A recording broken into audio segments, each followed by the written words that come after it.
everyone, it's Lexie. Welcome to Top 5 Wednesdays. Today's topic is series that got better. So this one was one that I had a lot of fun with because it was easy to pick out some series that kind of got better and better as new books kept coming out. So if you are interested in the Goodreads and like all of that for Top 5 Wednesdays, I'll have everything linked down below so you can go check that out for topics and such. And if you're new to my channel, don't forget to hit the subscribe button down below. I post videos every Monday, Wednesday, and Friday. So without further ado, let's get started. So this was actually the first book that came to my mind when I thought of this kind of topic, and it is the Cormoran Strike series by Robert Galbraith, which is the pseudonym for J.K. Rowling. And the first couple, like the first two books in this series were good, but like they had it wasn't until this book, the third one, came out that I was obsessed with this book. Like the plot was just like, you could tell she used these two books, the two previous books, to build up to this one because like so much happened, there was so much character development and all of that stuff. So if you're like a little hesitant after reading The Cuckoo's Calling or The Silkworm, I highly recommend that you push through to read this one. It was so good. I was like, this book gave me a book hangover. Like I couldn't stop thinking about it. Like I was just deeply invested in this book, and it ended on such a cliffhanger that it's like I cannot wait till the fifth one or the next one comes out. I've heard through the rumor mill, like I know there's like a title for it, but it may be released this year, maybe 2018, I don't know, but I cannot wait for the next one to come out. This book, let me just see real quick, it's like it's just under 500 pages, but I finished this within a couple days. Like that's how invested I was in it. So like I said, if you were a little iffy about the first two books, push through to this one because it was just amazing. Like obviously J.K. Rowling knows how to write books, so you could tell those two were just, you know, give you little tidbits to build up to this one, and it was just so good. So I highly recommend you check this series out. It's basically about a private investigator in London and just all his little journeys and adventures that he goes on, and it was just so good. I cannot wait for the next one to come out because it drove me nuts, like just how it ended, and it was just like, oh my god, I have to know what happens next because it was just so good.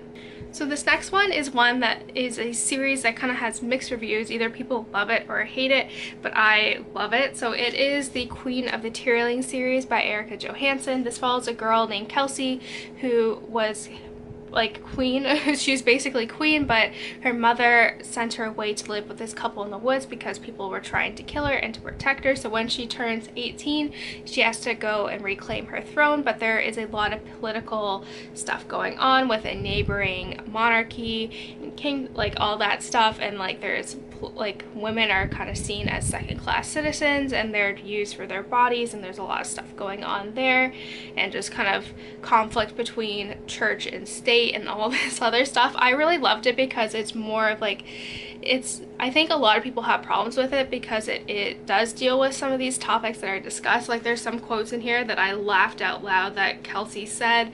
I had to take a lot of notes there. It's not YA fantasy, and I think that's why a lot of people have problems with it, but I loved it. The first book was really good, and it kind of left you kind of hanging in terms of like what's going to happen next, but I love the next two books in the series. The third one I could not put down. I know the third one got a lot of mixed reviews, but I loved it. If you push through, and I think Kelsey is very polarizing to some people just because she is so outspoken and just she doesn't care about what she looks like. She's very atypical from what we typically see in fantasy that's discussed on BookTube, so she's very unique in that sense. But I just love this series. I really want to reread it as well, but yeah, it just kept getting better and better and just more complex. The second one did have like a little, the author struggled with kind of weaving into storylines, but she fixes, like she improves a lot in the last one, which I really love, and the ending's a little bittersweet. But yeah, I really love this book and series, so yeah, it just kept getting better and better in my eyes.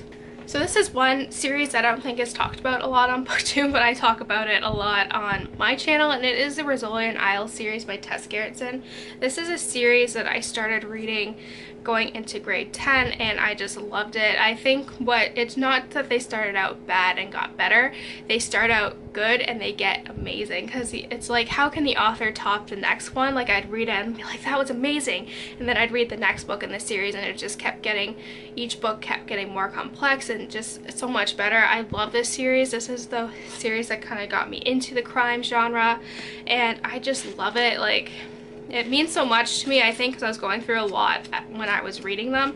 So I'd read it, and then on Friday my mom would pick me up from school and we'd walk into town and get the next book at the bookstore. And I don't know, like, it just gets better and better, and the author, like, the next book in the series comes out in August, and I'm pretty sure it'll top the last one because the last one was really good. So yeah, I'm really excited. This is like one of my favorite series, and it's near and dear to my heart. Next, this is also like the Rizzoli and I series, where it started out good and just got better and better, and it is the Remnant Chronicles by Mary E. Pearson. I love this series. This is one of my favorite trilogies. I feel like I'm saying that a lot in here, but it was just really good. It follows basically a princess named Leah who runs away on her wedding day because she doesn't want to get married. She doesn't want to be tied down and just kind of have that responsibility. So when she's kind of in this town, it's told from 3 perspectives. It's told from the assassin who's sent to kill her, and the prince that she left who's trying to figure out why she left. And I just love it. Leah is such a strong character, and it keeps you guessing, for you don't know who's who in the book, like basically who's who, until like the midway point through the book, and then the series gets so much better and better. I love the ending, and just the second book I think was just really good. Like, I want to reread these two. They're just so good, and I love them. It just got better and better. Finally, this last book is one that I hated. The first book had so many problems. The second book was amazing, and then the third book was good, and it is the Court of Thorns and Roses series by Sarah J. Maas. I'm sure you guys are all aware of this series, but I could not stand this book. I hated this book. I had so many issues with it in terms of like her Farrah's relationship with Tamlin and just being in that abusive relationship. So like, I was not really sure if I want to continue on with this series after I read this, but I'm still kind of intrigued. So I picked up the second one, and it just was so amazing. It's a little like, I feel like the author kind of looked at all the criticism and tried to change everything. So I do have a little issues there with how like books don't really make that 180. Like, I think she just took the criticism and completely changed the whole series. But I loved the second book. The third book was good, but not as good as the second one. But this series is really good. I had a lot of problems just with it. I don't know if I have a review for this one. If I do, I'll link it in the cards and down below. I don't remember. It's a long time ago, but yeah, I really grew to love this series, and I just completely disregard the first book just because of all the issues there. But I'm interested to see what she does with the next couple books in this series, because they don't follow Rysand and Farrah anymore. It's more like other characters, so I'll be interested to see, because there's a lot of open endings there to see how that went. So yeah, so that's it, guys. I hope you enjoyed this video. Let me know in the comments below what you feel about some of these books, and what are some series that you think that got better. So yeah, don't forget to give this video a thumbs up, and I will see you guys next time. Bye, guys.